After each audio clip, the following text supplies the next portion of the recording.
Hello, and welcome to The Fool and the Philosopher. Philosopher and The Fool. And for Your face just looks so fat with the... I know. Like, especially from the side, it looks really fat. I'm pretty sure it's like 4 times as long up here as it is down here. But also because you got the fuzz there, and it just...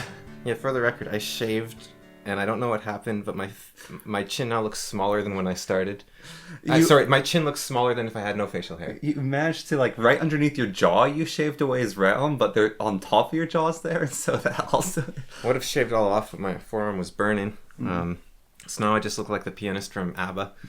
And he somehow made himself look fat. yeah. Like, beards usually make people look less fat in the face, but what he's managed to do is make himself look more fat. It's like pseudo mutton chops. Yeah, I mean, I'm a fairly skinny guy. Yeah. I mean, I don't know. Well, that's just skin. That's not fat, that's just a natural. I think I'm meant to be a lot bigger. I've got a lot of, like, Yeah. spare skin. So you can get pregnant without stretch marks. Something like, you know those, you ever see those women that think they'd have, like, really handsome looking sons? There's a singer, I don't want to name her, but she's a famous YouTube singer. But she has a chin like an icebreaker. That's what you're saying.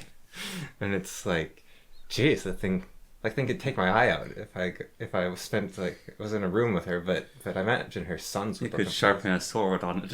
Her sons would be like the Giga chads. Yeah, supermodels. But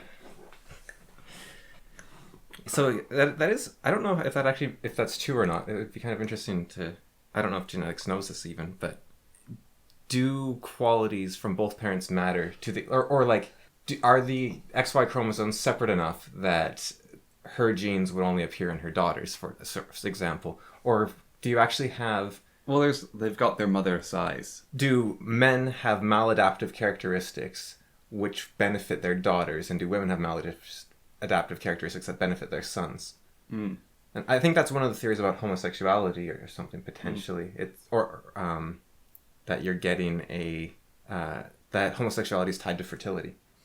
So the genes that would make someone a hyper-fertile woman could influence their son's mind to be gay, potentially. So if your brother's gay, does that mean you'll have lots of kids? I guess that's how you could test it, if they were identical twins or something. But the problem with that is, identical twins... I'm not 100% on this. I think they tend to share sexualities, and also...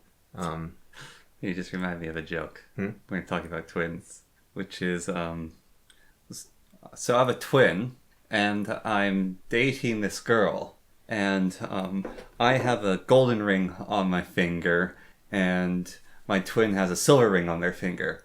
Oh, is that so your girlfriend doesn't get you mixed up? No, she doesn't get us mixed up because I have a sister. It's basically going in such that they're identical twins. But... Yeah, no, it got me. Mm-hmm. I was like, what? But that makes sense. But what's the sister have to do? Oh. Yeah. And I've known a few identical twins, and one pair of them has looked slightly different.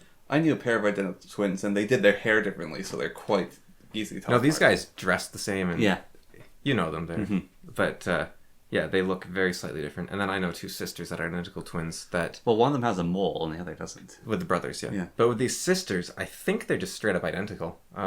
But they, for a while, had completely different fashion. Yeah. And now I think they were very similar until they were about 15. Then they diverged. But the thing is, I didn't know which one diverged. And I'm only friends with one of them. And so I just avoided both of them. Well, but then they dovetailed again. Yeah. And now they look the same again. Last time I saw.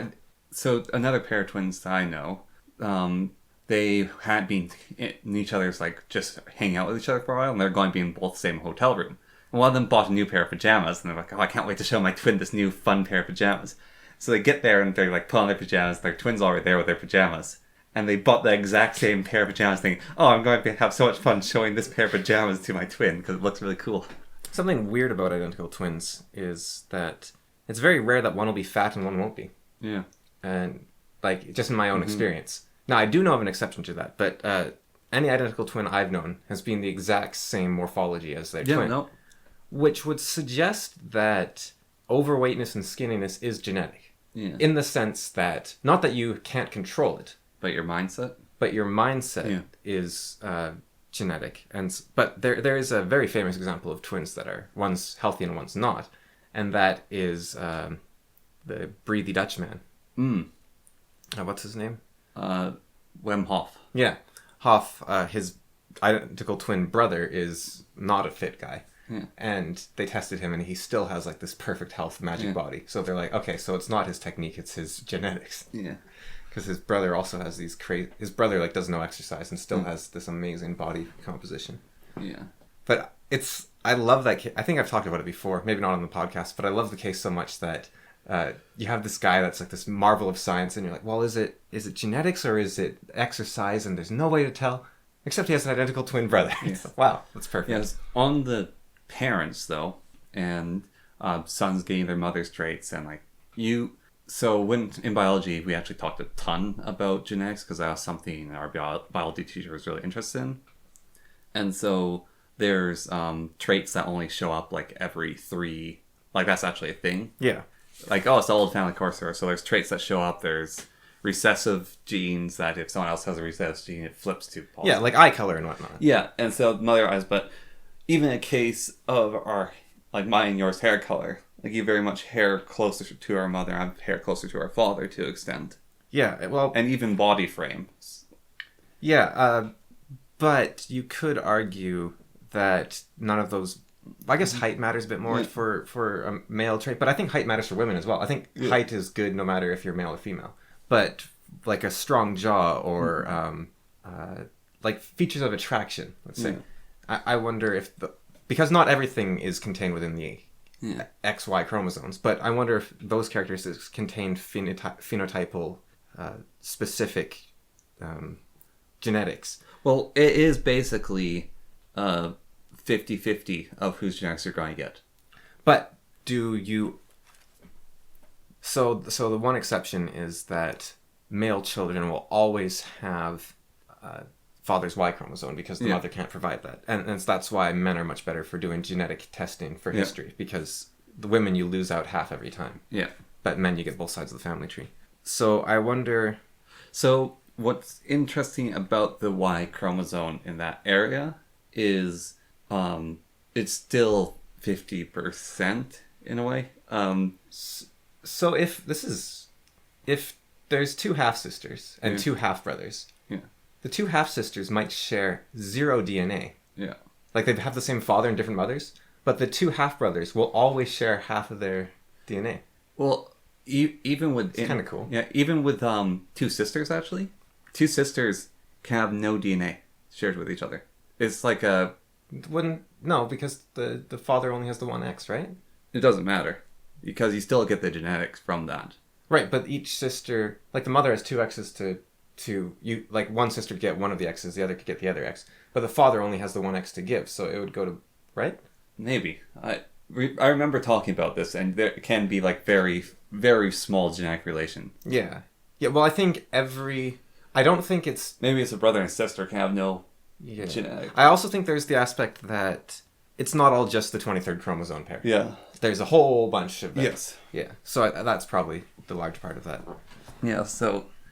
But you can only guarantee nothing, I think, if it's 2 sisters. Yeah. But I could be wrong there. Because I do seem to remember learning about this, where it was like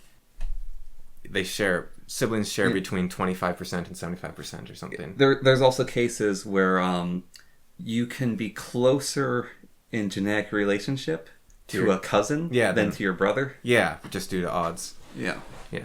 Well, me and my cousin Charlie look very, very similar. Yeah.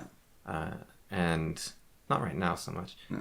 But he's taller, though, I think, which is not fair because I've got bigger parents. Well, okay, I guess sort of. The dainty side of his family is larger. Yes. So maybe that makes up for the fact that his mom is... well, his mom's not short either. Forgot it. I think her mom's... Well, no need to remember the names. Yeah. Don't need to give everything away about it. Yeah. But yeah, no. They live on whatever job. No, they're moving actually. So they're moving to Somewhere else. moving closer to here actually. Oh, really? Yeah. Oh. His parents, not him. Yeah. No, I don't need to go into his life story, but no, he's a dancer. Isn't that Frank? Well, that's his brother. They're both dancers. Oh, really? Well, Frankie's an actor. He's a dancer. Oh, okay. Yeah. Frankie's a musician actor. He goes into Broadway type things. Yeah. Yeah. And Charlie's a dancer. Oh, okay, yeah. Yeah. And their sisters, I don't think, are quite at the same in that sort of. Yeah. They're not quite as sissy like. Man, calling Frankie that to his face would. Oh, jeez. Just for context, he's like this 6'4" native guy that looks like a war chief. Like he's massive. And looks a little bit like me, strangely. Yeah. And no, he's not. And when it's like a little bit like me, it's sometimes closer than me and you. Is he 6'4", or did I just see him when I was? You saw him when I don't think I've grown in the last like 20 years. So he's over 6 feet tall though. He's big. Yeah, he's very muscular. Very muscular guy. Yeah. And he's big. He's got a great personality. Mm-hmm. He used to love carrying around knives and stuff as well. So he's yeah. No, wouldn't call him a sissy at all. And Charlie neither. Yeah. But anyways, enough of the personal family stuff. We're talking about next. it's interesting though, cousins, right? Yeah. People tend to have. I don't know. I've seen friends that have relationships with their cousins. Yeah, no, I've case where we're very good friends. But we basically have nothing with, like, I don't think there's any of our cousins I'm even friends with. Yeah. Like not even like casual acquaintancy type friends with. But I've got he doesn't live over there, but that's where I see him most of the time. I've got a friend who his cousin's his best friend, and they hang out together all the time. Yeah. And it's really no, that case has happened. I think you have to live near them to an extent because, like, our mom's side, even though they're older than us, they're very easy to get along with people. The one guy, he's like super outgoing. I'll stop saying names now because I've been saying. I'm sure it's fine, like especially Frankie, because that's kind of his dream is to be an actor. So get him out there, the more the better. But the others, I don't want to go into too much. But Frankie's also a nickname. I think it's his name. Oh, is he actually Frankie? Yeah. Oh, fun. I don't know if he changed it or if that's his name, but I think his name is Frankie. Oh, okay. But I'm not 100% on that. Yeah. Maybe it's just a stage name. But the one cousin, he's like very outgoing, and he's always like, hey, let's do stuff together when we're nearby, which is very rarely. But I don't know him at all, and he's quite a bit older, and I'm sort of and it makes me go, why? I don't know you. Why would I do? And he wants to get to know us, obviously, and do stuff with us. But he also has totally different kinds of like he's really into fishing and hiking and mechanics and whatnot. And so he's like, yeah, we'll go fishing together. I don't really like fishing, and I'd rather be doing my own thing than with you. So it's hard to even bridge that connection. Yeah, I don't even want to really, but it's a shame. There is a definitely advantage to having a family. Establish roots and be in a place and not like both of our parents moved far from home, so we don't have that sort of, which there's a lot of benefits to that as well, especially our family. Yes. Our mom said to me once her relationship was only as good as her parents as it was because she moved away. And something like that, and it's like I can see that because sometimes you need to get away, and sometimes you yourself aren't able to handle the parents could just have an overwhelming personality, and you need to be able to make room for yourself. So it's but it is a shame in the sense that your kids and your brother's kids, they never get to meet and do stuff and get to know each other. Yeah. And your old friends, that if they stay in the area, you don't see them anymore. And there's something said for community and establishing roots, but I don't think either one is correct because I've been listening a lot to people talking and like how they talk. Yeah. Less so the content and what they keep bringing up. And one thing that comes up a lot is people talking about how our ancestors lived. Yeah. And it's an interesting thing to call to because we've had a lot of ancestors throughout history. Yes. So you can say, I want to go back to being a farmer, living off the land. And that is a 10,000 year, I think, maybe? 40,000? I can't remember. I want to go back. 10,000, yeah. I want to go back about... I think it's 6 generations to someone we're not even really related to, but they're still a part of the family. and get back into that sort of area of being mid-tier German nobility. Yeah. Yeah, go back to... The lady in waiting. Yeah, That's a mid-tier nobility. Isaac Asimov's wife said, I would have loved to live in the medieval ages and have everyone just wait on me and dote on me. And this was at a convention. Yeah. And Asimov was sitting with her. And he said, dear, in medieval ages, we would have been the peasants.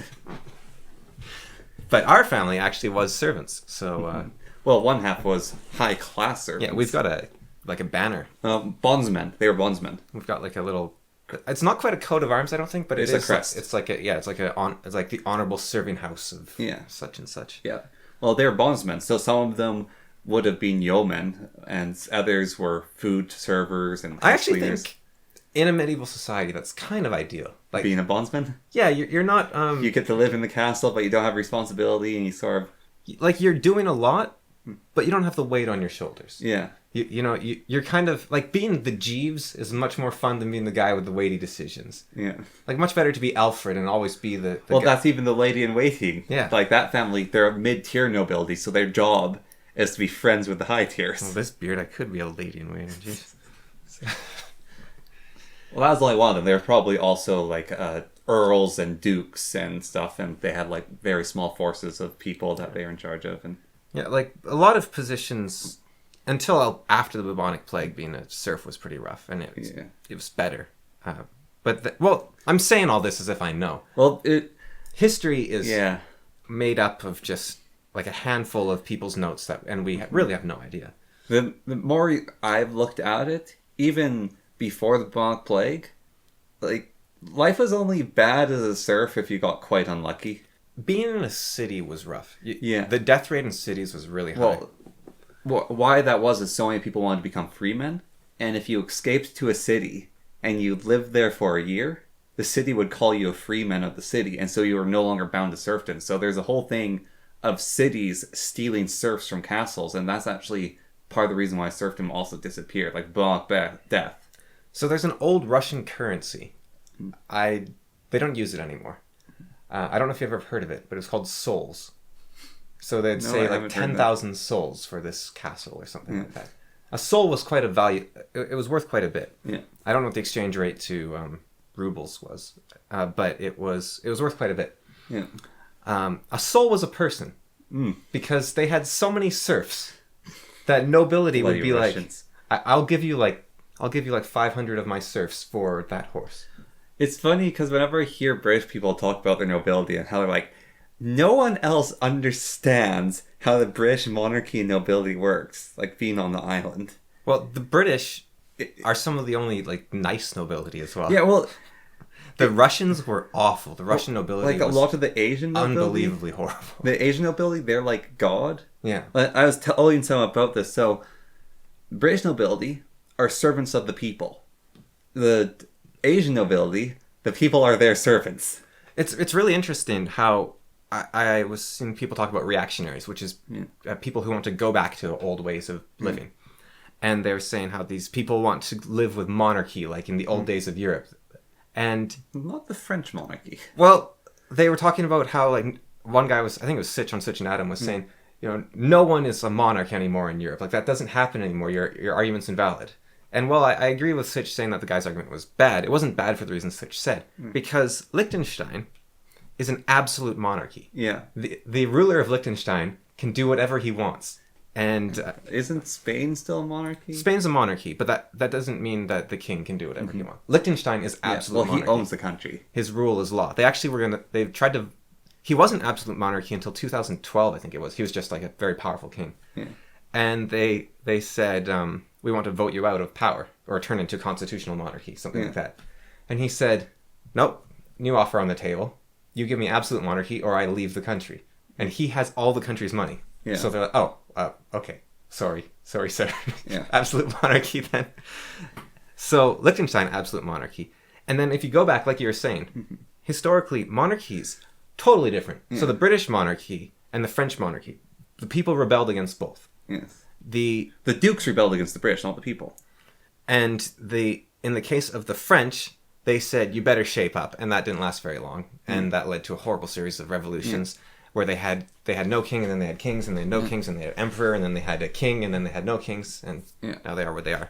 And Napoleon's great grandson, I think, is still alive. So so there is actually, and so is the descendant of Louis XIV or something. So there is a question if they wanted to revert, who does it go to?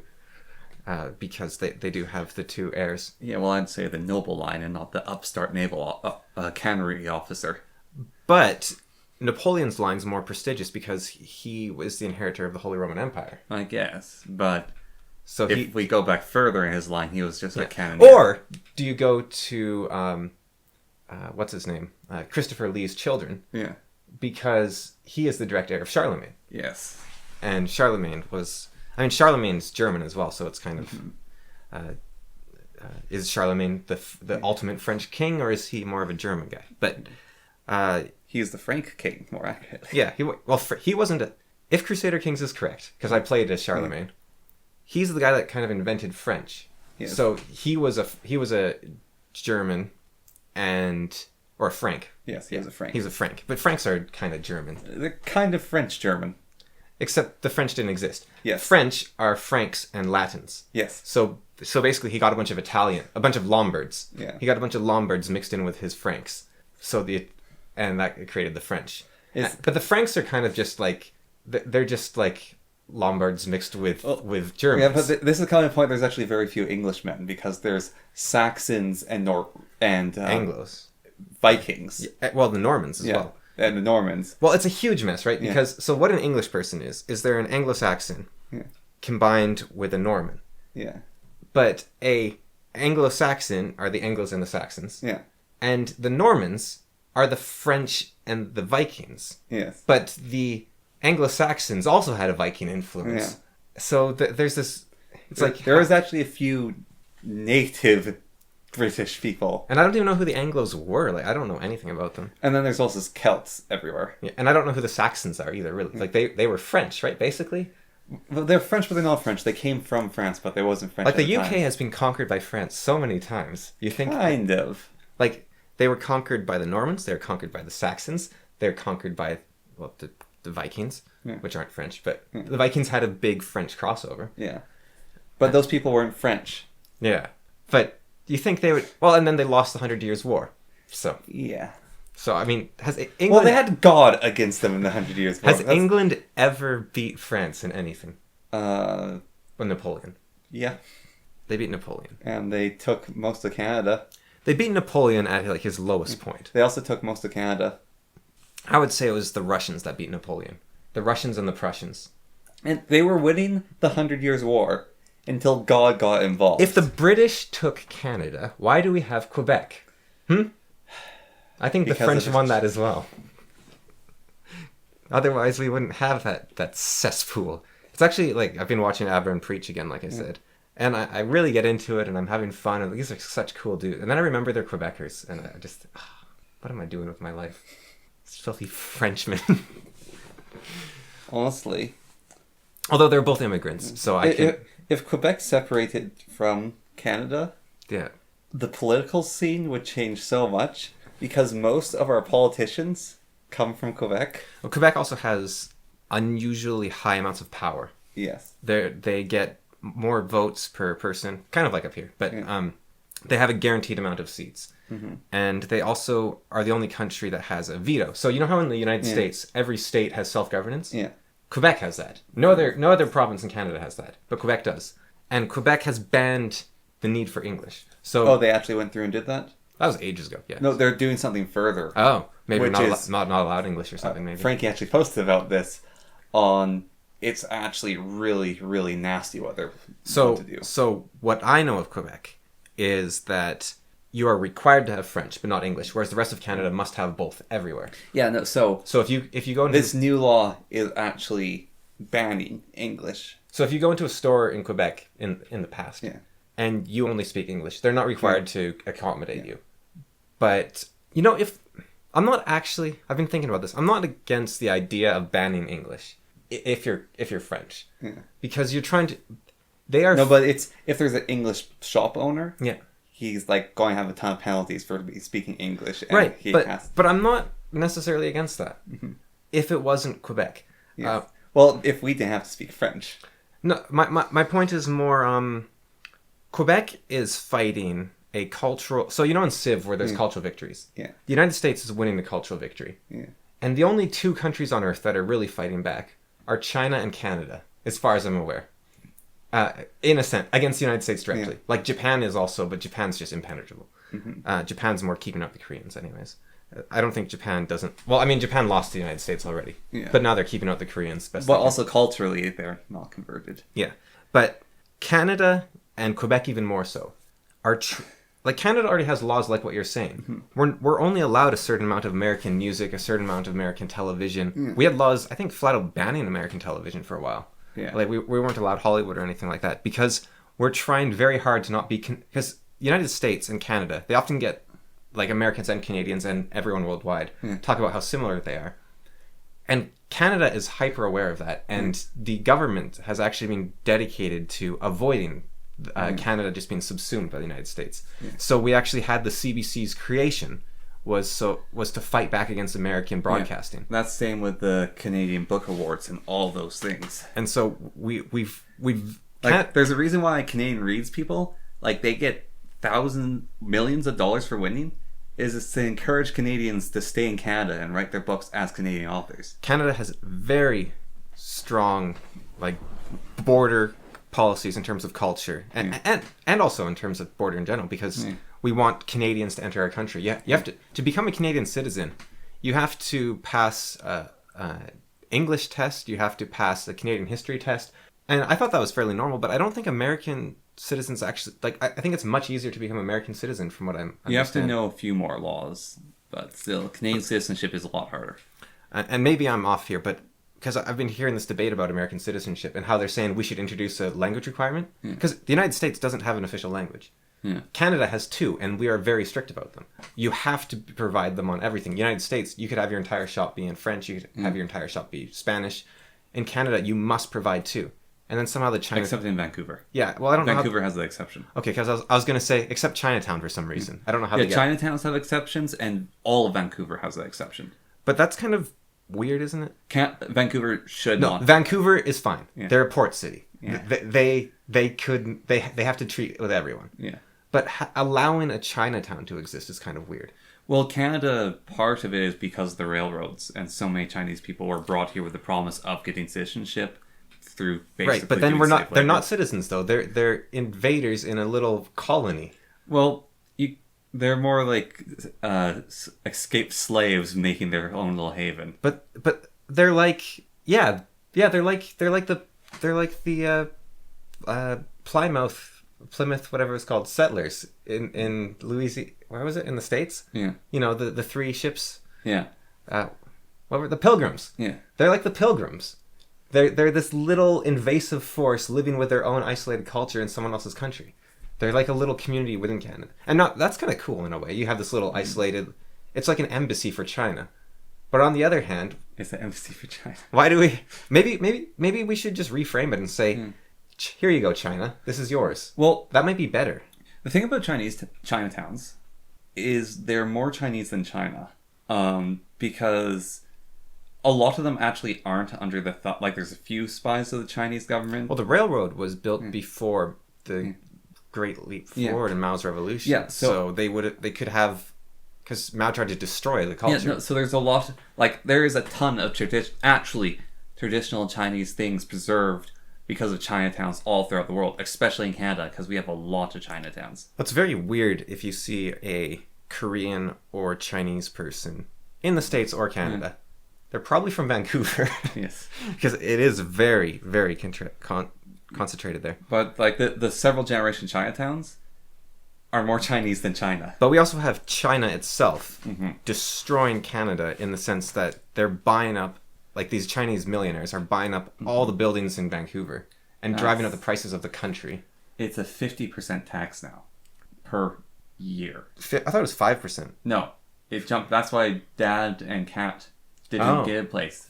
Vancouver, because you have to live in it. Right. You have to live in it, and if you don't, you have to pay 50% of the building's value. Right. Every single year. I still think, that's just to make money, right? Like, that isn't going to stop them. These guys are rich.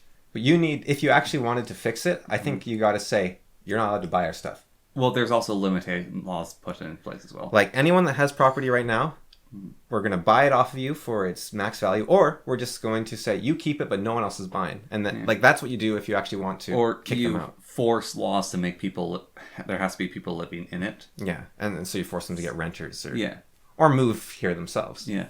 Yeah. Actually, on that, China, from what I understand, they don't have nearly as much money as they do. Meaning what? Well, so China has a very large economy. It's like one of the biggest growing economies in the world. And they have a lot of buying power and they have a lot of wealth, but they don't. It's fake. It's speculation. So you mean they have a massive industry, but they're not utilizing it, or? They're not producing anything real. They have paperwork that's saying they produce it real. And so they're going to have a massive economical crash. So they're basically running from a bridge that's collapsing behind them. What do you mean they're not producing things that are real? So, there's a way that the Chinese government makes money. Yeah. Is they will go to, let's say there's a rural farmers next to say. So they seize that rural farmer's land and they pay out money to the rural farmer. And there's some more stuff on that, but we'll come back to that. So the farmer gets paid out and his land's taken. Then they sell that land to a construction company. So the construction company gives the Chinese government a ton of money to be able to build there. Then they build a massive tower out of concrete, and it looks like a building that people can live in, but in 3 or 4 years, it's going to collapse. And there's Chinese ghost cities, not towns, they're ghost cities. There's these massive cities that no one lives in that are starting to break down. So the speculation of this building having value and people buying it and putting investment into it is there. But these buildings are useless. Right. And so a ton of money is produced just from that. And there's stuff like that all over China. So, you know about how China has bought a ton of grain for grain supplies? So they have a year and a half? They probably don't have that. Because what will happen is, so they buy the grain from another country, and they put it in a silo.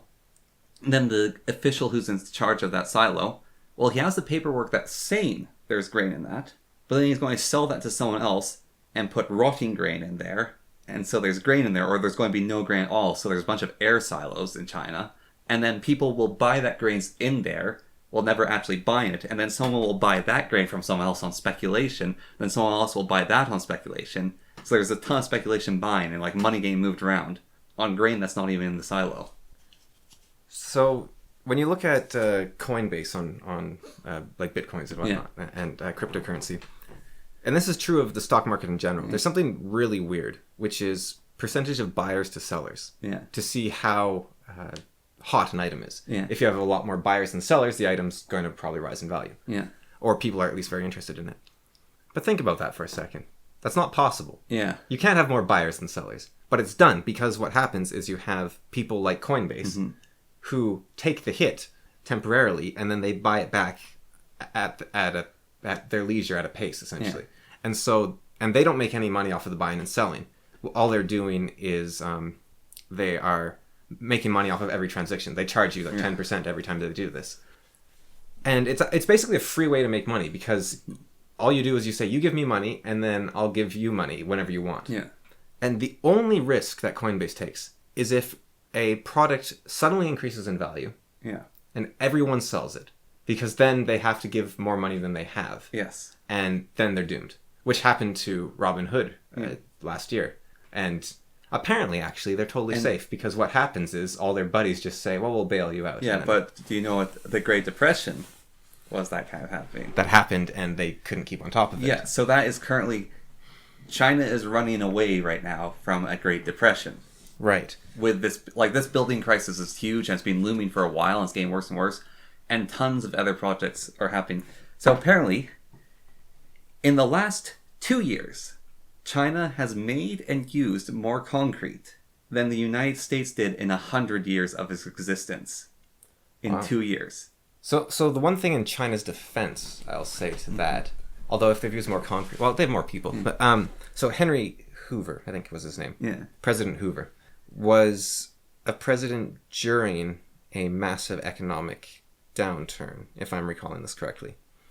And what he did was he paid people to do stuff. Yeah.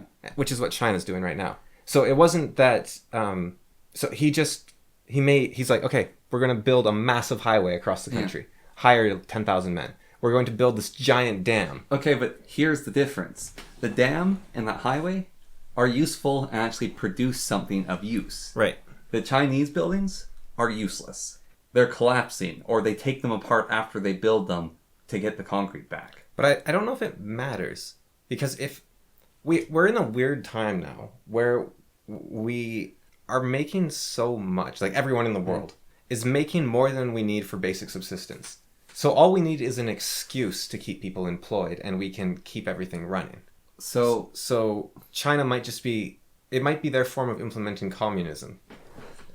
We're just going to give money to these people for doing nothing, but we can't just give them money because then they'll be lazy. So it might actually be a decent, like, we're going to pay these guys to smash up bricks, and we're going to pay these guys to make bricks. And over 80% of Chinese fresh water is polluted because of this construction. Right, like, maybe concrete isn't the best thing to go for with this. So, that thing I was saying about the China buying the land to set, like, they buy back from the farmers.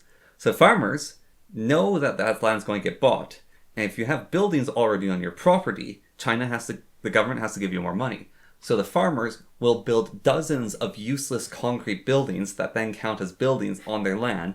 Then that gets bought. All those buildings have to get torn down, and then they'll build the giant mega buildings there. The other thing in favor of China is, do you see the Russian news thing about how UK, they're all turning into cannibals? I'm not going to trust every anti-China thing because China is a foreign power that we don't want to make look good. Now, if you're telling me this about Russia, I'd be very skeptical. If you're telling me this about India, I'd be very skeptical. With India, I'd be extremely skeptical, actually. With Russia, I'd still be skeptical, a little less so. If you're telling me this about another massively growing economy, Nicaragua? Are they the one that's doing good? I can't remember. Anyways, China has a history of corruption. Like a very, very long history of corruption. Like, longer than any other country on earth has been around history of corruption. Well, even on that, recently a document was released of some people hacked a part of China, which contained their concentration camp information with the Uyghurs. And they put all this information out to all the practices of the police. And the Chinese government released, this is anti-Chinese propaganda. Yeah. So, that's not happening. These buildings don't exist. The United States does the same with the WikiLeaks and whatnot. Yeah. They call them enemies of the state. And countries are just nasty in general. Like, the big ones, they're all evil.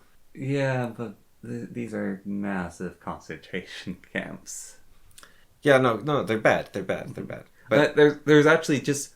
so this is just statistics, because a lot of times statistics are kind of freaky. So, by countries, China has one of the lowest amount of people as registered organ donors in the whole world as a country. Yeah. Like, it goes against parts of Chinese religion to be an donor. China has the highest amount of operations for organ replacement in the world. Like, you go to China, you can get organs very fast, very easily. And there's basically no organ donation from Chinese citizens. Yeah. And so that's just statistics. Not even like, ooh, conspiracy. It's the Chinese people... Well, it might not be statistics. Yeah.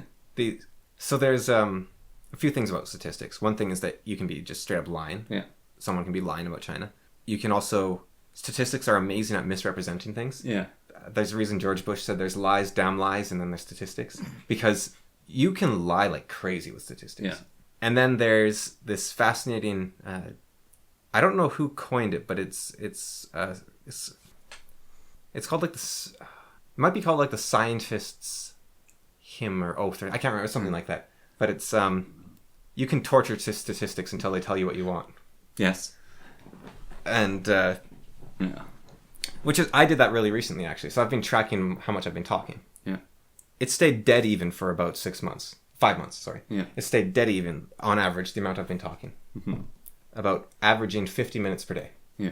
And I was like, geez, that's kind of disheartening. It's actually going down ever so slightly. Like less than a second, but it's going down ever so slightly. It's like, well, that's disheartening. But then I add in the factor of, okay, what if I multiply this by how I'm feeling on every day? And suddenly, it's going up like crazy. So I'm talking the same, but I'm feeling better every time I'm talking. Yeah. So basically, there's a minimum that I must talk or I'll go mad, and I will take whatever pain comes from that, and that pain is going down. But you can say I just massaged the statistics until they gave me a positive answer. So there's this interesting thing which I was told to do one time when I was considering dropping out of going to Lethbridge, which was write a list of the positives and write a list of the negatives. Whichever list is bigger is what you should go. So what do I get from staying? What do I get from leaving? All right, size 24 font for negatives. Well, it wasn't even that. It was like on a sort of subconscious level, I just found way more negative things than positives. And if I wanted to twist it, even with the same list of like the negative things versus positive, I could have broken down positive things into multiple categories and like spread out larger. And there's a decision making thing you can do if you're like you were stuck. Well, that's why I'm saying that decision thing there.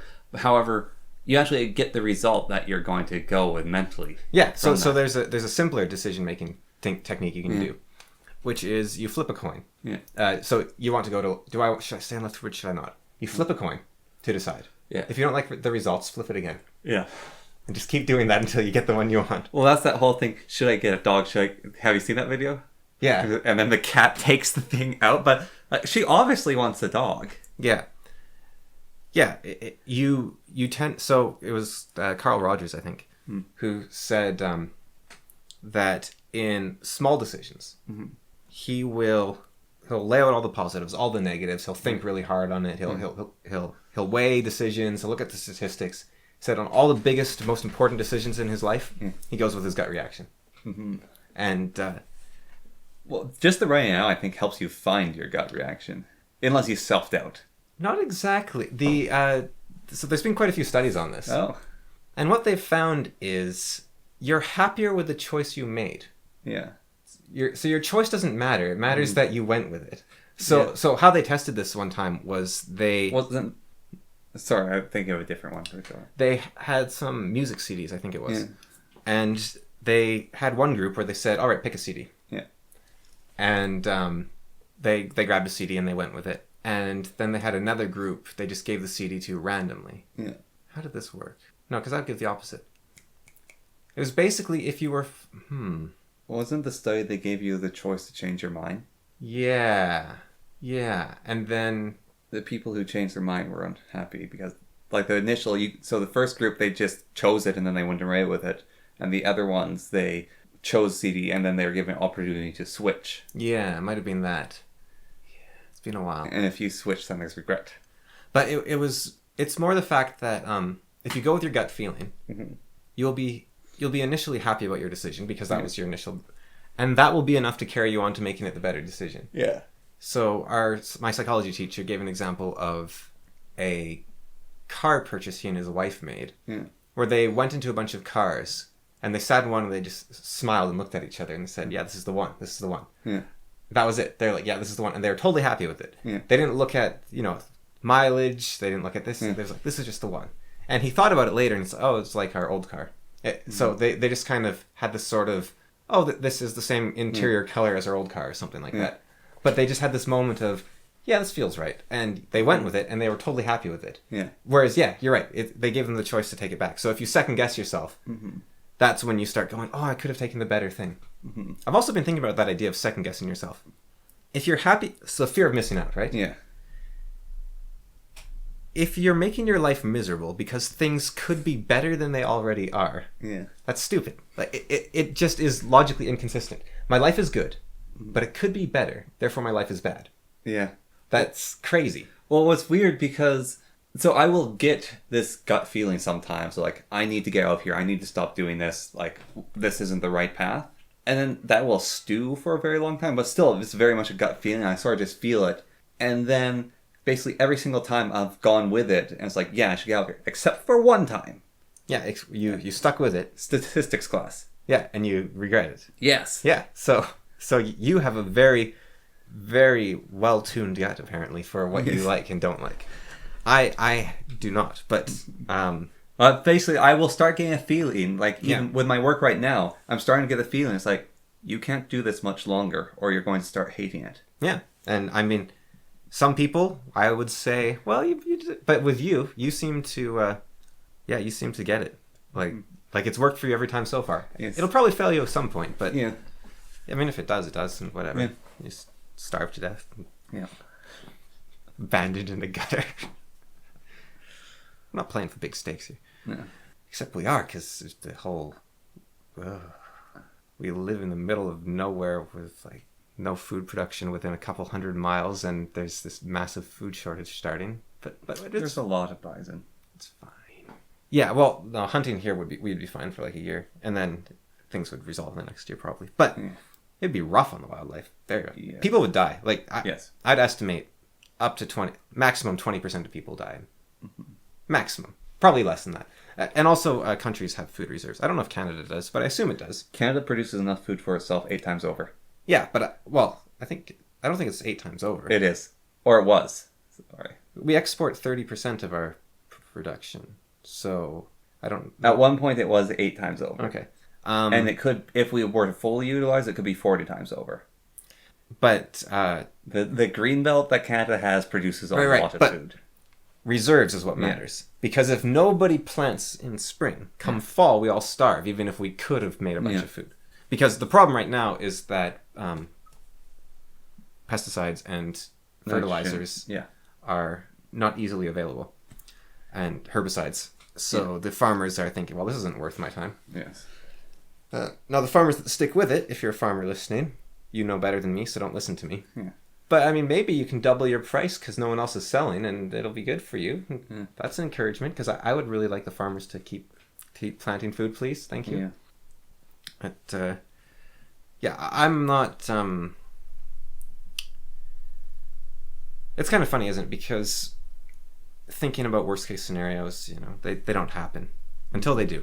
Yeah. And like a pandemic doesn't happen until it does. Yeah. And the problem with this particular pandemic in specific is, in particular, I'll say a lot of words and then they'll mean something. The problem with this pandemic is I think we've used up all our alert juices on something that maybe we shouldn't have used them up on. And when the next thing hits, I don't know if we have enough will to care about it. Will, money, food. Like we took a massive financial hit. We purposely caused a depression. Yes.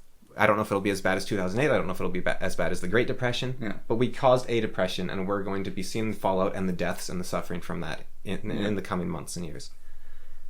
We did it on purpose, but we can't do it again. Yeah.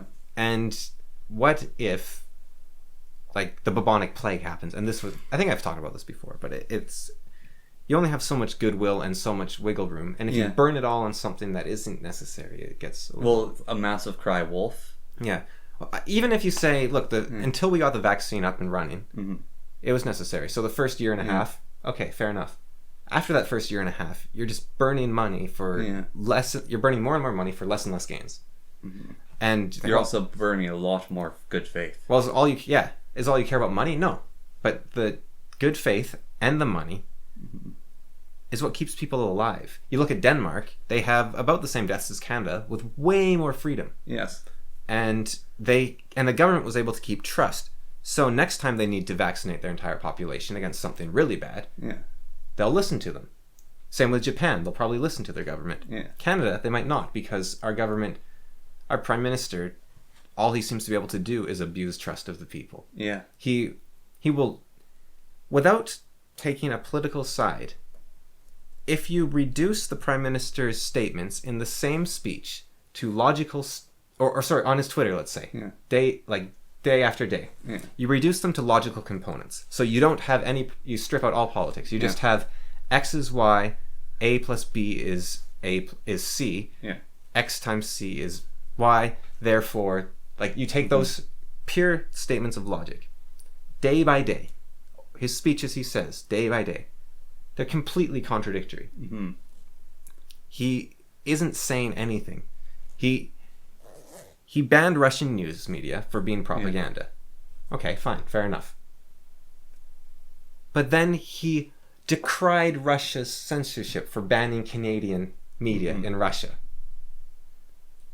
Like, pure hypocrisy. Yeah. And he's destroying, like, okay, he's doing what he can. He's putting out fires here and there. Like, he's got to weaken Russia and strengthen Canada. But all he's doing is destroying trust in the institution he is leading. Yeah. And that means that when we need him, like, I was really impressed with him at the start of the pandemic, because I was thinking, wow, despite all the distance, everyone's differences, every country around the world, like Trump is really getting into this, Trudeau's really getting into this, all the countries around the world, they are, the leaders are shining their best. I was really impressed. Yeah. And then Trump got the luckiest break ever and lost the election, so we don't know how he would have done. But Trudeau stayed in, and he called an election during the pandemic. Well, it's worse than that. His position was called into question because he has done some very dodgy, if not illegal, things.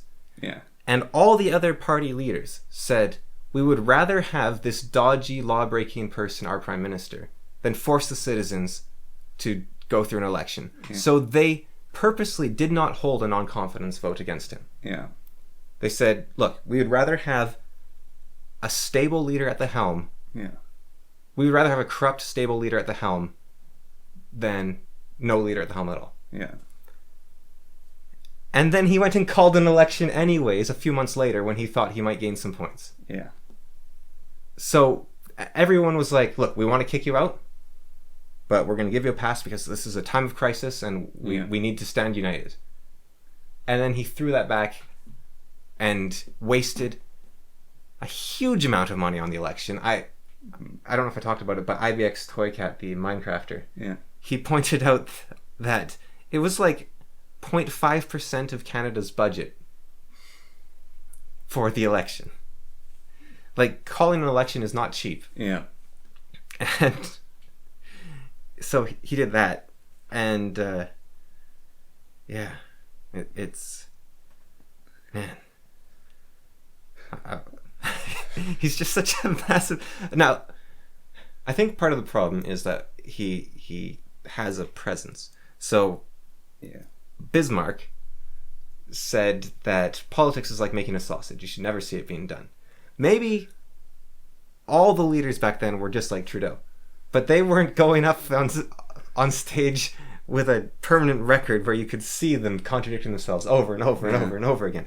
Maybe Trudeau's doing some amazing... Here's the problem. I've seen people say this a lot about companies. It's all about making money. All they want to do is make money. It makes sense. Like EA, it makes sense to put in all these microtransactions in. All they want to do is make money. It does if your customers are blind. It's the same thing with what worked for Bismarck. Let's say Bismarck is a massive hypocrite doing all these dealings, backstabbing, all that sort of thing. That might be fine for Bismarck to do because no one can call him on it. To be a good leader now, you actually have to... It isn't the same thing. If Trudeau does everything Bismarck does, he will fail because people are watching him and they will hate him for it. Yeah. He can't actually do the same things. So it might have been at one point that you needed an elite to govern the masses and steer them and guide them gently without them realizing what was going on. But the moment they realize, you cannot keep treating them like stupid cattle. Yeah. Or your guidance will become negative. And even if everything Trudeau is doing is in the name of making Canada a great country, which I'm doubtful about, but let's say it is, he's failing horribly at it because he's losing Canadians constantly.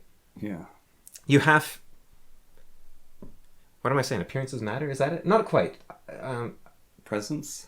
No, like actual integrity. Integrity matters. Yes, it does. Yes. Now, maybe it didn't matter when you couldn't tell if they were in... But I'm pretty sure Bismarck, whenever he went to a public gathering, at least tried to appear like he was a person of integrity. He was probably incredibly charming. He was a farmer, apparently, for quite a while. Yeah. So, I mean, he's got that sort of down-to-earth aspect to him. Yeah. He was quite he was also a boxer or something. Like, he had a lot going for him. Mm-hmm. This is actually something I wish I learned about history in the past. Because I see all these historical figures when I'm growing up, when I'm little. Yeah. And I think, man, I wish I could be like, Socrates, like be a philosopher, be a writer, be a whatever. Like Bismarck. How does Bismarck be a Bismarck? Like someone just hires him and is like, hey, you want to be a Bismarck? It's like, how come I never get those opportunities? What I didn't realize, and I think this is a part of history which is very important, but it's secondary, so it's left out a lot. But it's also everyone but me isn't as stupid as me. Yeah. So Plato, the reason his name was Plato, that was a nickname. His real name was like Aristocles or something. The reason he was called Plato was because he was a wrestler, and Plato means broad shoulders, because it was his name from his wrestling days when he was like this massive wrestler guy. Socrates He was a war hero. was a war hero. Aristotle might have been... Aristotle, I'm not sure, actually. Plutarch was a warrior. Bismarck, he was a farmer for a while. Yeah. A lot of artists and authors and whatnot, they were doing something. Yeah. They had jobs, they were doing things. You look at these historical figures, and they're remembered for their great works of art. Yeah. But I think the greatest people of all are the ones that, like, like Plato and Bismarck especially. Yeah. They're not just like, oh, a great leader and great philosopher. They're like fit, buff guys. Yeah. That's admirable. Like, they're not just, oh, here's the philosopher doing his philosophy thing. Like, nowadays we think of, like, the schools where you're just isolated into the university as a philosopher. Mm-hmm. These dudes were living life, and it let them draw stuff into their work. Mm-hmm. The reason that Plato knew what he was talking about was because he had been out there wrestling people. And the reason Socrates knew what he was talking about, he'd been in the trenches fighting. He was a war hero. Well, I was thinking about this even in regards to comedy, where I was kind of annoyed. I mean, it comes by the amount of life you have, but like I liked writing comedy sketches and various things. And my favorite thing to write about is stories that happen in my life. However, it's like, this is all from when I was in elementary school, so I have to write down like a few cases of high school. And then like go out and live. Yeah, and so I started writing comedy on concepts as well now, and that's actually quite fun too. But before I was like, I don't feel like I've done enough living to write this kind of comedy. So when I watch YouTubers, what I really like is so Splattercat. His videos, they're very generic, like let's play type. They're not even let's play. They're first impression videos. There's a lot of channels like this where it's just they're very lazy in some ways. Where a person's like, I'm going to try out this game. This is my first impression. Total Biscuit did first impression videos, but he would actually massively research the companies, massively research the game, play the game for like an hour, and then come back with his first impressions and start. These people, they've never touched anything. They're going through the tutorial. You have to skip about 30% of the video just to get to the core of the game if you want to see what they're doing. And so Splattercat, I don't like that about his videos. He used to be a bit more in-depth, but then he found out... the problem is, I don't blame anyone for doing it. Way more profitable, way easier. Because people prefer those kind of videos to someone playing the same game over and over again. Now, to an extent. What the problem is, you get way more viewers if you're a channel that plays a different game every day. But you've capped yourself at about 100,000 subscribers. You can't really go beyond that. Whereas if you stick with a game, you don't have a limit because you just have a dedicated fan base that grows. And I'm not saying that for strategy either way. Like, you do what you want is generally the best thing to do. But the thing about Splattercat, though, is he was a geologist. So he'll play a game and he'll look at something and go, oh yeah, this is like this, where I would have to go out hiking. So I'd go out hiking for 4 days to the top of a mountain to get some rock samples. So I had to bring this and this and this. People that bring something to the table. When Mr. Samuel Streamer, he was in coding or something. So he'll bring in logic jokes and he'll actually make mods on the fly for the games he's playing. So one of the mods that was on my server was called Cold Sweats. And it's a mod that basically exposes the environment and makes you feel cold, and you die very fast on the easiest mode. And I told the person who's like trying out the server, get rid of this mod. This is not how this works at all. You do not die from hypothermia and exposure from wandering through a forest for 1 day, then going to a cave, lighting a campfire, wearing clothing. You do not die from exposure if you're in this sort of situation. It depends, actually, who you are. Like, if you have no idea what you're doing, you have no idea what the signs are that you're feeling, you just lie down because you feel cold and you get wet. Like, there are people who have no idea how bad getting wet is. So this was without doing all the things. Like, if you get wet, you die in like 2 minutes. Because most people that die of exposure, I'm pretty sure get wet. Well, there's even certain cases like the realistic combat mod and various things. It's like, this is not the kind of game that Minecraft is. Or even when I'm play a video game that has some fighting in it, it's like, that is not how a sword works. Now, the important thing to keep in mind Is this a game? Yeah, and you want the most fun game. Yes. But, that being said, that's actually something that I really want to talk about, so hold that in mind. But just going back to MXR, his career has been being a YouTuber. Yeah. And it really weakens him in some ways. Mm-hmm. Like, it's this massive spot of... He has nothing to draw on when he's talking about stuff. It's like, oh, this is like this game. This is like this game. Mandalore did something recently where he said, hey, this symbol looks like the search icon. I think he was doing it as a joke. Because it's a magnifying glass, right? Yeah. He's like, this looks like a rotated search icon from Google. And... But that's kind of what MXR is like. Yeah. Like, he's been very successful and good for him.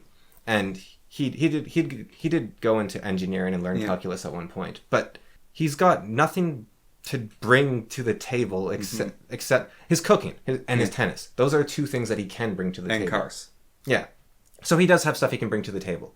But I really like it when people are like, yeah, I was a geologist for 10 years. I go hiking in the backcountry all the time. Mm-hmm. So people that have this massive... Like, they're PhDs in something. Not because they've been certified, but because they've been doing it for so long. They really know what they're talking about. Yeah. And it just bleeds into their work a little, and you actually get a bit of character. I really like that. And what you were saying about, this isn't realistic. This is just based on, like, Dark Souls or something, let's say. So I just want to check if I did more than that. But, yeah, so essentially, when you look at how video games used to be made... Yeah. It was, I want to make something that represents the world I am in. I want to share an experience. So Pokemon, guys, like I like bug collecting. I want to demonstrate bug collecting. The guy that made Zelda, he liked hiking in caves and woods behind his home. So he's like, I want a game full of caves and woods, a little garden you can put away in your drawer for later. And I think I've talked about this before, but what I want to add to that is, if you want to make a new game, and you really like Zelda, don't make a Zelda game. Because if you're copying Zelda, it's going to be a copy of Zelda, and it's going to be inferior. But I really like Zelda, though. I want to make a game like Zelda. Right, okay, that's fine. So what you do is you look at the things that inspired him. Yeah. So you say, I want to make a game based on exploring the caves and woods of my area. Yeah. Do that, and you will get something much greater than if you copy Zelda. Now, there are some aspects to that where there's some very complicated ideas and concepts that the creators of Zelda already figured out. Mm-hmm. Like, a save game feature is nice, right? That had to be discovered at one point. So that is something that you might... So you can take lessons in game design from things. But, at its core, do not copy a game. Copy what they were trying to create. Or don't copy it. Seek what they sought. Well, so that mod, the realistic combat mod for Minecraft, I actually really don't like it. Because it's supposed to make combat interesting in Minecraft. Mm-hmm. And basically you press a hotkey and you enter combat mode. And if you're not in combat mode, then you can't even attack entities. And it makes it sort of like a Dark Souls sort of fighting. And when it was added to the server, so it was added in. And even just my opinion on Minecraft, that is not Minecraft at all. Minecraft is not a fighting game. And even if you're trying to make it a fighting game, there's so many other elements to Minecraft, and especially just the Minecraft I want to play, that this mod does not work. So, with Skyrim... Yeah, the realistic fighting mods of Skyrim. There's a lot of fighting mods for Skyrim. But the thing about Elder Scrolls games... Like, there's some mods that get rid of pausing, for example. Mm-hmm. Elder Scrolls games are tactics games. Mm-hmm. They're not action games. They're tactics games. Yeah. They look like action games because they're real time. Yeah. But they're tactics games. You're supposed to be able to pause and choose the right potion. Or spell.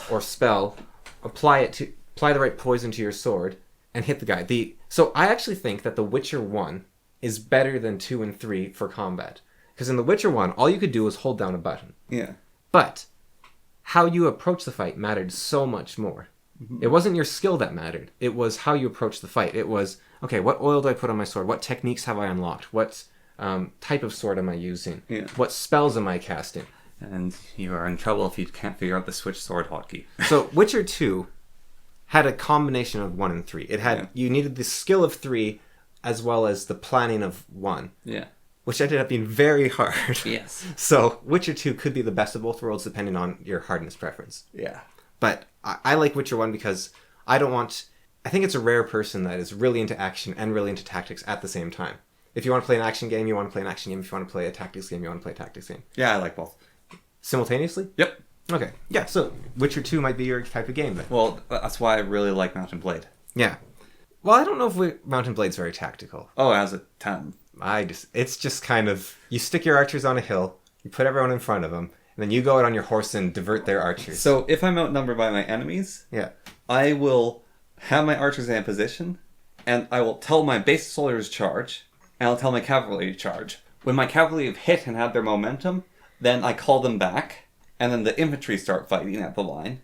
And I'll send the cavalry to charge, and while they're charging, I'll have my infantry retreat, and so then their foot troops get strung out because they're chasing my infantry, then that hammer hits. And so I'll do that sometimes if I'm outnumbered and the battle calls for it. If I'm fighting a bunch of cavalry, though, I will have my cavalry guard archers and have my infantry in a ball.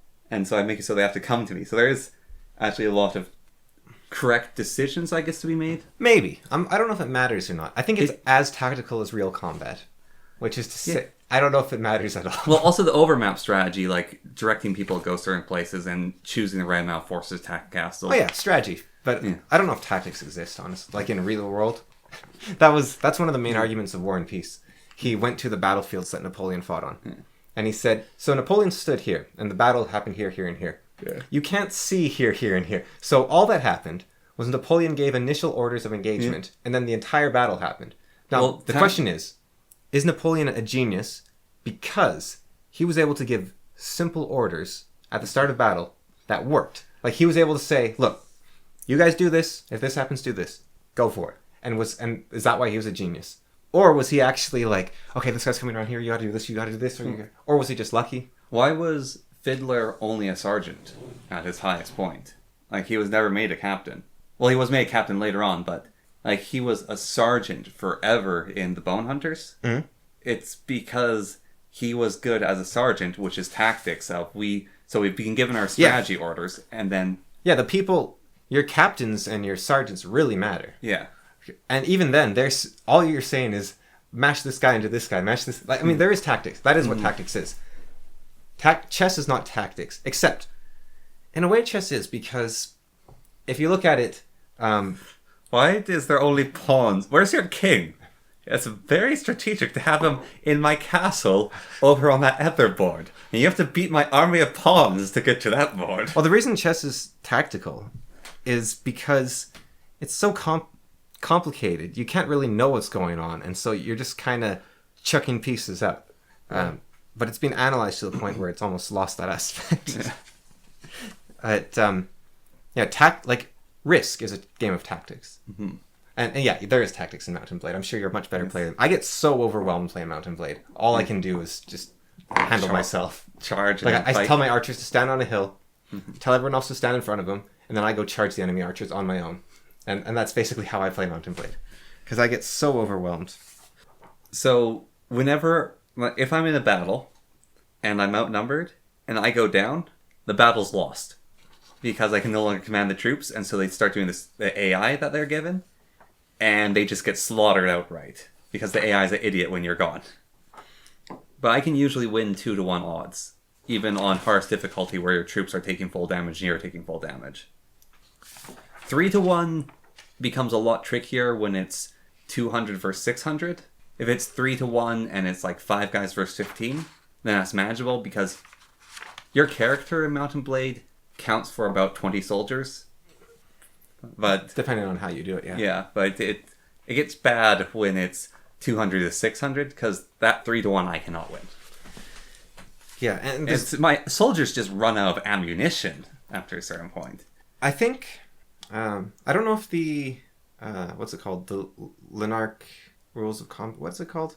They do apply Mount Blade to extent. No, I forget what it's called. But no, I don't think 2-to-1, 4-to-1, 6-to-1. I don't think that actually matters in battle as much as outnumbered by 400, outnumbered by 600, outnumbered. Because if you're outnumbered 3-to-1, and it's you and 3 other guys, you can defeat 3 guys. Yes. But if you're outnumbered 3-to-1 and it's 12 of your guys and 36 of theirs guys, there's no way you can handle all those guys. That said, at Thermopylae, they did handle 10,000 to 1 odds or something. That's because they were in a wedge. So terrain does matter. And so So what you could say about Napoleon is his brilliance was putting the right people in the right places on the right kind of terrain for their situation. Yes. So I do think War and Peace doesn't full... War and Peace is this massive argument about the great man theory. And I disagree with that. I think the great man is a very real thing. I think Julius Caesar is a very obvious example of that. Yeah. Although the stories of him may have grown over time. But Elon Musk is another example. Julius Caesar beat Pompey. Yeah, and that's, I mean, right there. Well, someone had to win. Yeah, but he's the one that won. Yeah, but you roll the dice, potentially, if it's 50-50. But he beat Pompey and did a bunch of other stuff. Yeah. But I think if you don't think the great man theory is a thing, I mean, look at Elon Musk. Yeah. He single-handedly is changing the world in many, many ways. Yeah. And someone like Julius Caesar, you could say, did that. Genghis Khan. Yes. Would there have been a different... Now, Genghis Khan's a great example, actually, because you could say, well, it was his general His general is probably the greatest general of all time. He's up there. He's in the top 10 at the very least. Whatever his name was. Kudagai or something. But... Kublai Khan. No, that was his son. Yeah. If I recall correctly. But Kudagai, or whatever his name was, amazing general. So you say, well, it was him that mattered. But after Genghis Khan died, the empire stopped. Yeah. Like, the general didn't die. Well, Alexander the Great. Yeah. He died. The Alexandrian Empire shattered. Yeah, Alexander had the armies. Yeah. Alexander died. He still had the armies. Now, one thing about Alexander was he was making really stupid plays. Like you know the thing with Persia, how he defeated the Persian army? Persian army was like twice the size of his. Yeah. And they knew he was like slowly burning all the Persian cities. Yeah. And so the Persians are like, okay, we need to stop him. We're sending all our forces right here. Because there's only 2 routes to get to the capital. Yeah. This route is the route he's going to take. It's like 3 times as fast. And the important part is you won't die if you take it. Because there's no water, there's no food or anything the other way. Yeah. Alexander took the stupid route. And it worked, somehow. I don't know. But he took the stupid route. Totally avoided their army. Yeah. Took their city. And then he just like slowly sapped their strength. He never fought them. In a fair fight, the Persians probably would have won. But he never did. He just slowly chipped away at them. And circling around, taking out their cities. Yeah, but also, the empire did shatter when he died. Yeah, you needed someone as stupid as Alexander. Or as brilliant. Like, Yeah. maybe he knew something we didn't. Well, he cut the Gordian knot. He believed in something that nobody else did. Yeah. But, I mean, what is cutting the Gordian knot is a sign of a conqueror, surely. It is, but it's a sign of a smart conqueror. Well, I don't think you have to be that smart. He's saying, the leader of our city can untie this knot. Yeah. And you're saying, I don't care. Bam. I have the sword. I don't care. Yeah. It's like, yeah, you're gonna say I didn't untie it? Huh? Well, it's like stealing the hands of that god is what he did. Not quite. I think he just said, I don't care about your tradition. He's like, bam. They're saying, ha, we hate you when they steal the hands of the god. But this, it's like, I don't care about your tradition. I'm the guy with the sword. Yeah. Like, I untied your sword. Are you going to deny it? It's like, okay, no, sorry, I untied your knot. You going to deny it? No, you untied the knot. You untied the knot. Fair enough. Yep. He untied the knot. Look at this guy. He knows how to untie a knot. Can we go back to Zelda and Elder Scrolls for a moment? Maybe it's our last thing, unless you have another one. Go ahead. But so Morrowind. I don't know if you know much about the plot, but I was thinking about open worlds. Yeah. It's very hard to make an open world game because a huge problem. You have this with D&D even. Yeah. And I think I would to an extent, but I'm simpler to motivate. But a huge problem for open world games is motivation. Yeah. Because you've said to me for D&D, you need to feel like you're trying to achieve something. Yeah. You said it doesn't have to be some great heroic thing. You like heroism. Yeah. But it doesn't have to be some great big ideal. It just has to be I have to have purpose. Yeah, like I need to make enough money to buy a house. I need to make enough money, something like that. Yeah. So games they struggle with this, right? Because it's like, what do you do? So the very first Zelda. So I've got 3 cases: Witcher 3, the first Zelda, and Morrowind, and their approaches, and Breath of the Wild. I think is a good example as well. So the Witcher's technique is terrible. They say, hurry! You gotta rush! Yeah. You gotta follow this storyline, or everything goes wrong. Yeah. And so that totally makes you ignore the entire open world. Yes. Or you disregard the plot, and suddenly you lack direction and meaning. Yeah. Well, I'll do the side quest, but then the plot has no meaning. The only reason that saved that for me is I've read the books, and in the books are also about chasing Ciri and finding her. And it takes them like 2 years. Yeah. And they spend like 6 months in the Blood and Wine area, whatever that's called. But they spend like 6 months there, just recuperating. So they are very relaxed about it. Because the thing about Ciri is Time travel? Well, she can travel through time and space. So chasing her is more a matter of making sure her enemies are getting taken care of and that she's okay rather than actually finding her. Yeah. Because you can't. She can be anywhere, anytime, at any point. Yes. So you can't actually catch her. And I don't know how the games actually deal with that. Like, you think she just appear in front of you occasionally. She appears at spots and then disappears. It's kind of dumb that you have any chance at all find her. But the fact that they rush you so hard in The Witcher is not good. Now, in the very first Zelda, what they do is they just say, Princess has been stolen. Ganon... No, I don't even know if the princess was stolen in the first one. I don't remember. But anyways, Ganon exists. The world is over. Mm-hmm. Go free. And it's just a game of exploration, and then eventually you find Ganon and you take him out. Yeah. And I think that's much better. Yeah. It's just sort of, take your time, find Ganon, defeat him. Yeah. In Breath of the Wild, they do a very good job, where they say, look, Ganon needs to be destroyed. And so you're like, okay, well, there's that rush to destroy Ganon. But the other aspect of Breath of the Wild... He's been like that for 100 years. It's been 100 years. Yeah. There's no rush. Yes. Zelda's hauled out for 100 years. You can take like 3 months. Yeah. It won't make that much of a difference. So that is very good, but it also still does have that feeling of like, oh man, I'm making Zelda's life a little sucky right now. I gotta go out and I gotta hurry it up a little. I need to build my own There's a comic which is have you heard there's this new hero going across the lands? He rebuilt a whole settlement by himself and saved so many people. Look, there he is. Is he behind that naked guy eating monster parts and rocks and just shows this like ape that's like and then spins away from them by rolling? The other aspect of Zelda is you can't beat Ganon. Like speedrunners can.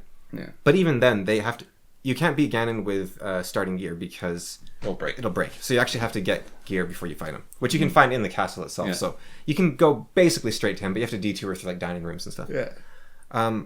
But you can't beat Ganon.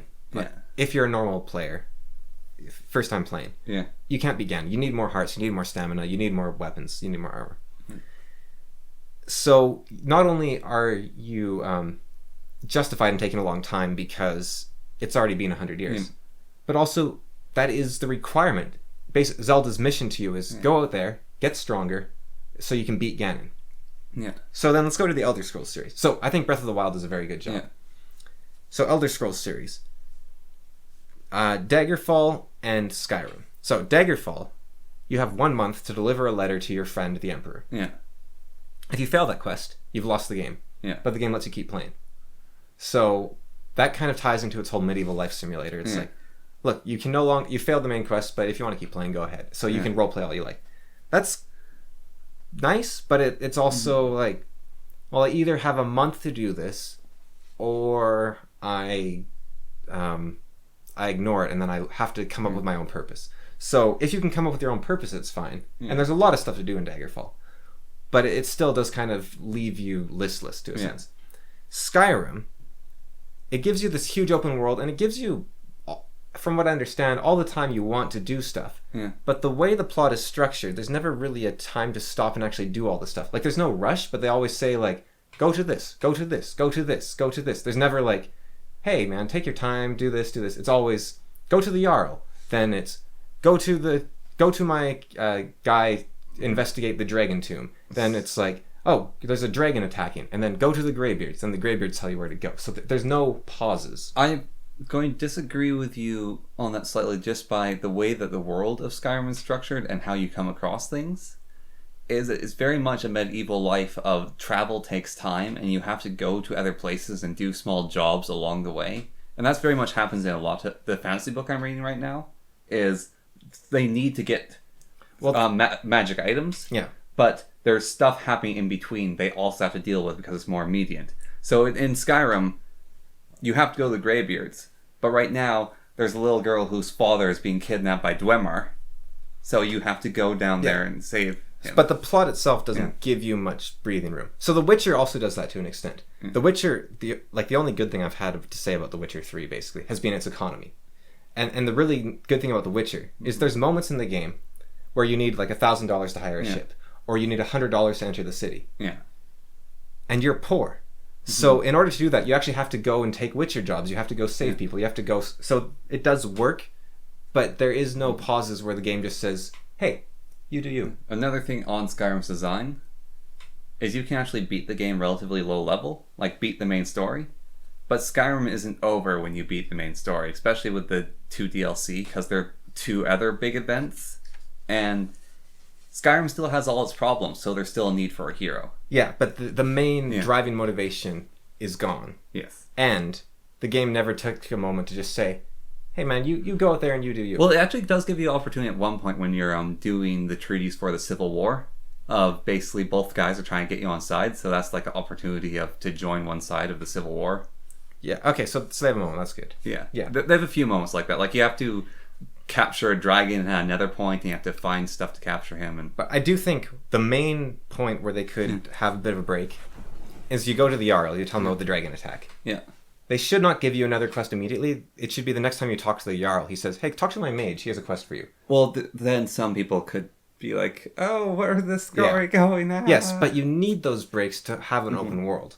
It's like, you're playing an open world, man. This is the contract you made was you're going to have to figure out what to do next, to a degree. However, okay, actually let's talk about one more before Morrowind. In Outward, that game is great in a lot of ways, and I want to play much more of it. Yeah. Also multiplayer, so we got to play it sometime. Yeah.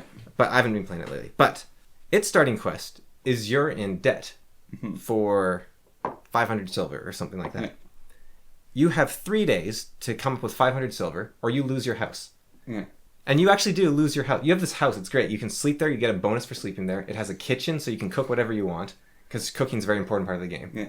And having a kitchen with all the facilities is quite hard to find. Yeah. It's got storage space for whatever you want. So it's a very good thing to have.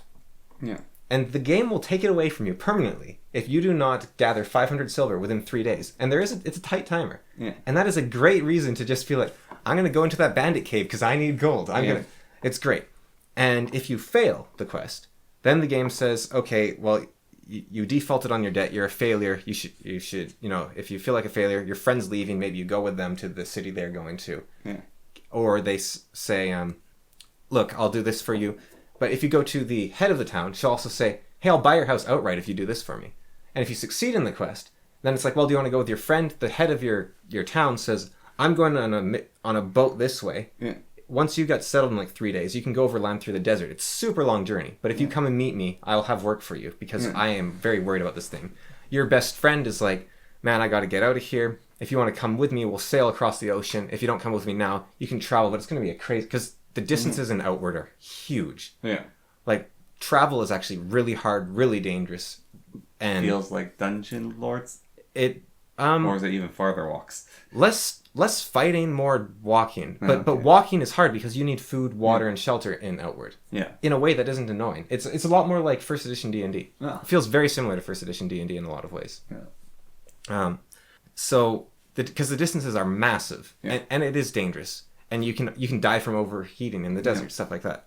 So like Breath of the Wild too. But I think distances are bigger in Outward than Breath of the Wild. I think. Not quite as interesting though. And so it's like, wow, there's so much to do because I could go here. I have to get this $500. Yeah. Very motivating. But it does peter out once you've gotten to the next thing. But they do keep sending you to the next thing and the next thing. Yeah. But what they say is, if you can cross the giant desert, talk to me and I'll have a job for you. Yeah. So it's like, okay. And the other thing is great. They don't give you the tools to survive out in the wilderness. Yeah. And the people explicitly say, like, look, you're going to need to gather supplies, gears, maybe helpers to get across this desert. Yeah. But if you get across, I'll have work for you. Mm-hmm. So they're saying, go out, gather stuff, explore. If you're feeling confident in yourself, then you can come meet me. Yeah. So that's great. It's a way to get you out. Mm-hmm. I think Morrowind does it even slightly better. Because I think Outward is the best I've said so far of all these games. Morrowind does it really, really good. You're one of the... So right from the start of the game, you're one of the Emperor's Blades. Yeah. Who is the secret service for the Emperor. Yes. And Dragon Slayers. Your first mission is to integrate yourself into Morrowind society. Mm. That's your mission. Huh. So they're just like, integrate yourself into society. join as many guilds as you can. Get to know people. Build a reputation. Get people to know you. Buy a house. Buy a house somewhere on Morrowind. Yeah. Do missions for people. It's perfect. It's like side quests are part of your mission from the Emperor. It's brilliant. It's like the perfect formula for an open world game. It's like get integrated into society. Mm-hmm. It's perfect. I think it was really, really well done. And I'm very impressed with Morrowind. I think more games should steal that from Morrowind. Because, I mean, every Elder Scrolls game you start as a prisoner. Even Morrowind, you're a prisoner. So why not other people steal that from them and just say, you're an agent for the Emperor. You got to integrate into society, something like that. Now, Outwards, having a debt also works really well. Another game does. Pathfinder does that. Mm-hmm. Well, that's how I started on my campaign for the people I DM for is, so they have their starting equipment, and I said, erase all your starting equipment from your inventory. Yeah. You are in a pit in chains. And that's how it starts. You don't remember how you got there, and you're all chained together, so you're going to have to work together to get out of here. You're going to have to go find your gear. You're going to... Well, I think with Labyrinth Lord, one of the best things that happened was one of our players got the plague, which forced us... We had like 2 weeks to get a cure for him. Yeah. So it forced us to keep delving into dungeons to get gold. I think it would almost be beneficial for us to put our characters in debt. It'd be kind of weird to do retroactively, but I think... I mean, we have events that can cause it to happen. But I think it would be good for them in a sense. Good for the game. I also think it'd be good to go back to playing with the rats, the Undercity. Yeah. Because the distractions of the overworld and the labyrinth, the garden and whatnot have sort of taken away from that dangerous charm. Because the library is just on or off. It's like, you get 3 levels or you die. We were supposed to be in Quantum. Yeah. But we end up in the library. Yeah. Maybe we should just teleport back to Quantum and start again. What do you think? No, we have to make our way back. Okay. But I really miss the dungeon crawling. Like, that was so fun. And now we're just not dungeon crawling. Yeah, we'll get back to it. Well, the biggest mistake, I think, was the fungal forest. That was terrible. That was my bad. That wasn't fun. It was okay. But I was... Like, it felt like normal D&D to me that I've played before. But the dungeon crawling was, like, an epiphany of what D&D could be. And I really... I don't know if you like dungeon crawling as much as me, but I really I quite enjoy it. It creates interesting story situations. I think the guy that made the... Well, Gygax in a sense, but the dungeon crawling rules are so solid for the Undercity. So, another open world that, because you're talking about, that I have to praise, with the idea, is actually Elden Ring. I imagine. I've heard some people who I trust with this sort of thing, because a lot of people don't understand Breath of the Wild. But people that I've heard understand Breath of the Wild say Elden Ring's like the next step from Breath of the Wild in some senses. Yeah, so. It's not a Souls game where you have nearly as much direction, because Souls games start to give you options and paths. But basically what Elden Ring does is, alright, you can go anywhere that you can actually survive. But things are going to kill you. Yeah. And there's nothing you can do about it unless you're really good or you get better gear. Which is kind of how Dungeon Lords works. Yeah. You can go anywhere in Dungeon Lords. You're not meant to be able to go anywhere, but you can. Like, they put a giant wall across the entire map, but you can just backflip over it. Mm-hmm. They put a wall on the Nega Garden, but you can backflip over it and then break the game horribly. But you can go anywhere to extent, like, there is a few locks that you have to beat bosses, but the boss is, alright, can you beat this boss? You can't beat him? Well, there's a dungeon you can go to. This will give you a magic item that might make it so you can beat him. So here's a question about Elden Ring. Why? Why are you doing anything at all? So you're a Tarnished. Yeah. That's their whatever. And the Tarnished's goal is to become the Elden Lord. Right. And do you know how to do it? You have to gather enough Elden Rings and get into the Elden Tree. So the game starts... Do you know where the rings are? Yes. A guy tells you basically how to get to them. So you're given, like, let's say 7 locations to go to and get the rings from. You're given people you have to kill to get the rings off of. Right. So Dark Souls plot, the thing that keeps you going in Dark Souls. Yeah. I mean, it almost doesn't need one, because you're just going to see what happens next. But in theory in Dark Souls, you have 2 directions from the start of the game you can go. And there's a bell at the end of each path. And the goal is to ring both bells. Yeah. So that's Dark Souls. Yeah, so Elden Ring... So this one is get the 7 rings or whatever it is. They're not rings. You're getting fragments of the Elden Ring. The goal is to become the Elden Lord. And to become the Elden Lord, you have to get into a giant tree. Right. But you don't know how to... You know who to kill, but you don't know how to kill them. So basically the game starts, you fight a boss, it murders you. Then you go through a tutorial zone. Then you get out of the Tesoro Zone, and it introduces you to the first campfire of the game, or Lost Grace. You touch it, and this woman shows up next to you, and she basically says, you don't have a maiden, because all other Tarnished have finger maidens, and so you don't have a maiden. And maidens are basically people that are meant to help you become the Elden Lord. So I'll be your maiden for you. Here's the things we have to do. We have to do this, this, this, this. And then you go throughout the story and you get to a point it's like, well, shoot, this plan's not going to work anymore. So here's the next thing we have to do. Right. But besides that, you're basically going places and you're just like, I'll go over there now because maybe that'll help. Right, but having distractions in the game isn't the same as having a good plot. That works for an open world. It's not a distraction. It's more of, I can't do this right now. Right. So what I would say would be a good open world versus a bad one. Yeah. I don't think Skyrim has a good plot for an open world. Yeah. No, The Elden Ring's plot really allows for it, because why there needs to be a new Elden Lord is the last one abandoned the world and it's stuck in perpetual undeath where nothing matters besides everything's just getting more and more degraded. Right, so that's not necessarily a good plot because that makes you want to hurry up and get it done. Well, it's not. It's been happening for thousands of years. Right. You're stuck in limbo, so you're trying to break limbo. So the problem with Skyrim is the distractions are great and fun. Yeah. Like, they're amazing. You can spend an entire game of Skyrim. That's all I've done in Skyrim. Yeah. I've never played the plot. Is you bounce from place to place, right? That's great. That's fun. But what happens... So in Elden Ring, what I'd say would be a good plot is you see the thing you have to kill. You go over to it and it squishes you and you're like, oh, this doesn't work. I need a way to kill this. So then you go out and you look for the weapon that kills it, type of thing. I think that's the way to do it, is rather than just like, can you get this... Can you open that door? Like, there's a thing in the cellar. Can you get it for me? Oh, the cellar door is locked. You have to get the key from over there. Well, the key was stolen from that guy, so you have to go to this guy. That guy broke into 3 pieces. Elden Ring, there's a giant tree in the middle of the map. Yeah. And you're told to go there. Yeah. That's what you have to do. Okay. See, and that's good. That's good. And then you get to that ring, the tree. Yeah. And there's an obstacle you have to get to even get into the tree. So you fix that one obstacle.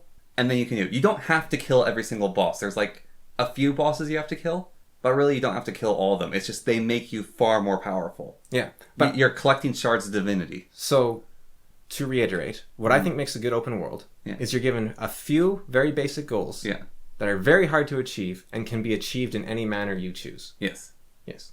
And Elden Ring definitely lets you do that. Okay, cool. Like there's some guys who are going to be in the way of you doing it, and so you have to kill them. Yes, the people in the way are the important thing. Yeah. But not having to go back to the NPC who keeps giving you a new quest. No, you never have to do that. Because you said you go back to her and she says, oh, we have to do this. No, you never even go back to her. She follows you, so you sit down at a different grace site, and then she shows up and talks to you further. Right, but even then her saying you have to do this now, that isn't a good open world, because that's then forcing you to keep following the plot instead of exploring the side bits. So, yeah, but I would have to see it in action. I don't want to spoil it because now it spoils. But you gotta go. Yes. So, we'll just wrap it up there. Alright. And okay, yeah. Alright, done.